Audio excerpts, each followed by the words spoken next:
Everyone in the market knew Baba Chinedu. He was a quiet, humble man, known for his deep faith and his unwavering commitment to prayer. He was often seen praying fervently in his shop, a calm presence amidst the market's chaos. He prayed not just for his business, but for the entire market, for his family, for peace. He was a living testament to the power of faith, though Daniel, in his hubris, had always dismissed it as mere coincidence. Daniel, standing amidst the ruins of his empire, watched with a growing sense of awe and a knot forming in his stomach. The untouched warehouse, a beacon of defiance in the charred landscape, was a stark, undeniable contradiction to everything he had come to believe. His mind, usually so quick to rationalize and explain, was now utterly blank. He had always scoffed at the idea of prayer having any tangible effect on the physical world. He had seen his parents pray, he had heard the stories, but he had dismissed it as sentimentality. Now, with his own eyes, he was witnessing a miracle. The crowd around Baba Chinedu's pristine warehouse grew, a mixture of shock, wonder, and a nascent understanding. "It's because of his prayers," someone exclaimed, their voice filled with conviction. Baba Chinedu prays day and night for his business. God protected him. The realization hit Daniel like a physical blow. A cold shiver ran down his spine, despite the lingering heat of the fire. The words of his parents, long buried under layers of ambition and self-reliance, resurfaced with crystal clarity. "It is God, and only God, who lifts you to great heights and shields you from unseen troubles." He remembered his mother's gentle reminders, his father's solemn warnings. He remembered the vibrant morning devotions, the collective prayers that once filled his shop, the sense of peace and security that permeated their business. He had dismissed it all, traded it for strategies and profits, for the illusion of control. And now, in the ashes of his destroyed warehouses, the truth stood before him, undeniable and irrefutable. It wasn't his cleverness, his strategies, or his hard work that had protected Baba Chinedu. It was something far greater, something he had foolishly abandoned.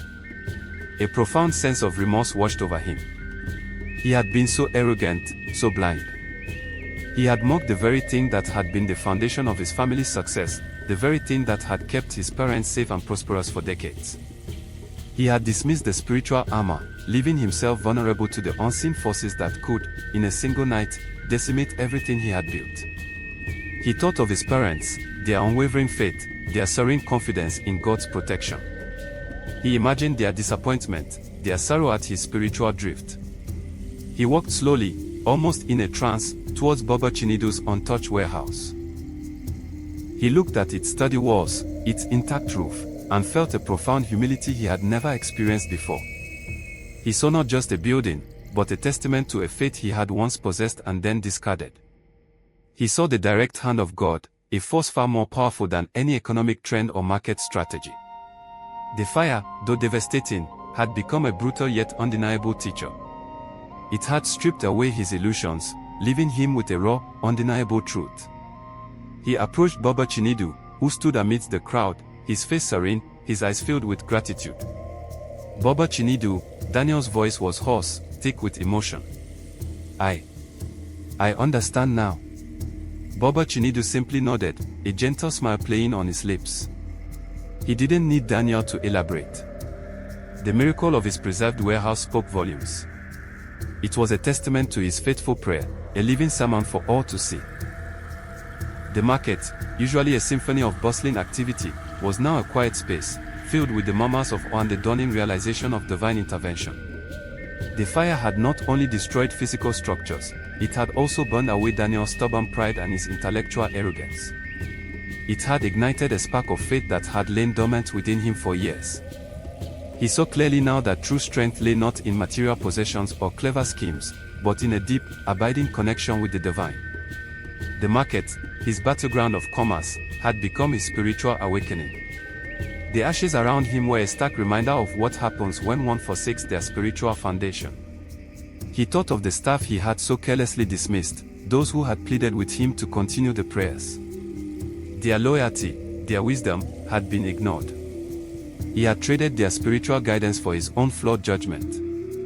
He felt a deep shame, but also a glimmer of hope. It wasn't too late.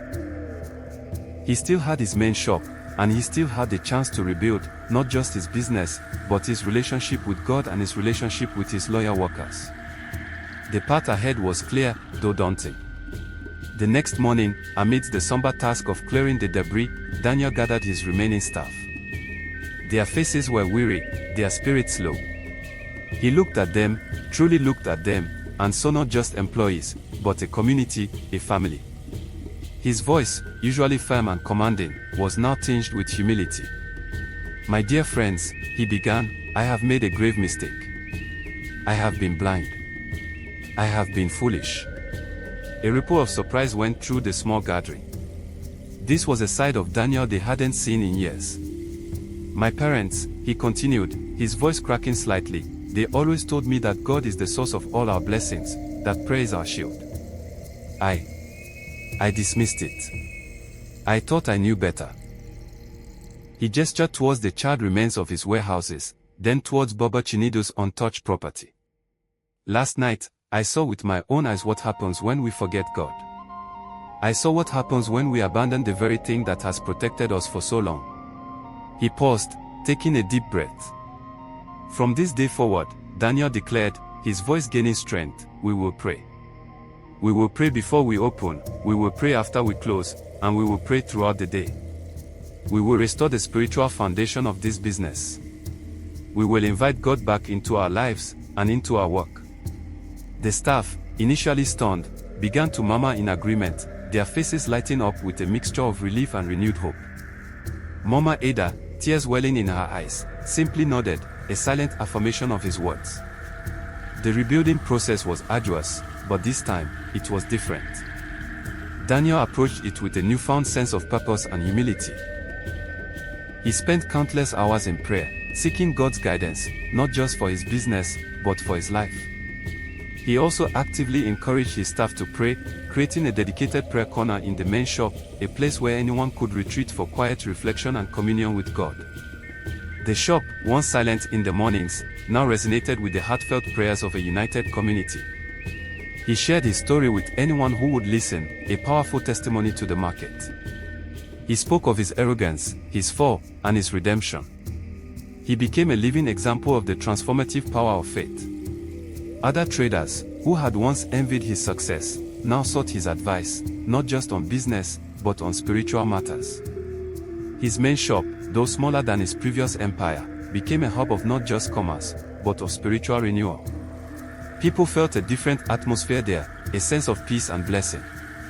Containers still arrived, but now, each shipment was met with prayers of gratitude. Deals were still struck, but now, each negotiation was preceded by a quiet moment of seeking divine wisdom. Daniel's business, slowly but surely, began to recover. It was a slower, more deliberate growth than before, but it was built on a foundation of faith, not just ambition. He understood now that true prosperity wasn't just about accumulating wealth, but about living a life aligned with God's will. The fire had been a crucible, burning away the dross of his pride and refining the gold of his faith. He was no longer the arrogant, self-reliant businessman, he was a humble servant, guided by a higher power. His relationship with his staff deepened, evolving into one of mutual respect and shared faith.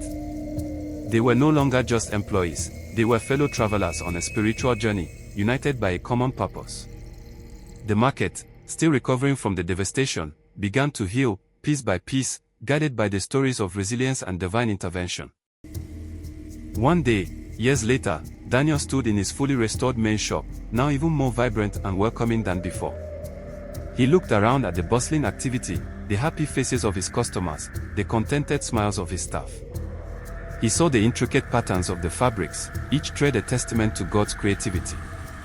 He felt a deep sense of peace, a contentment that surpassed any financial gain.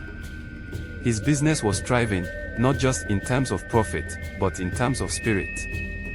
He remembered the bitter lesson of the fire, the shock of seeing everything he valued turn to ashes. He remembered the unyielding image of Baba Chinidu's untouched warehouse, a silent, powerful sermon on the efficacy of prayer.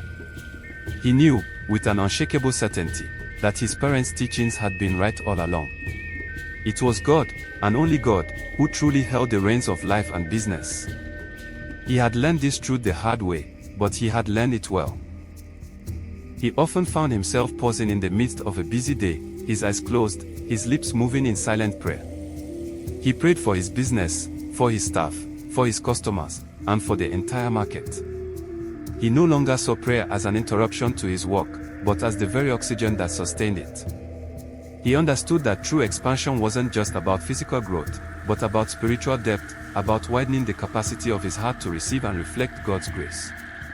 The fire, though painful, had been a divine intervention, a turning point that had set him on a new and more meaningful path.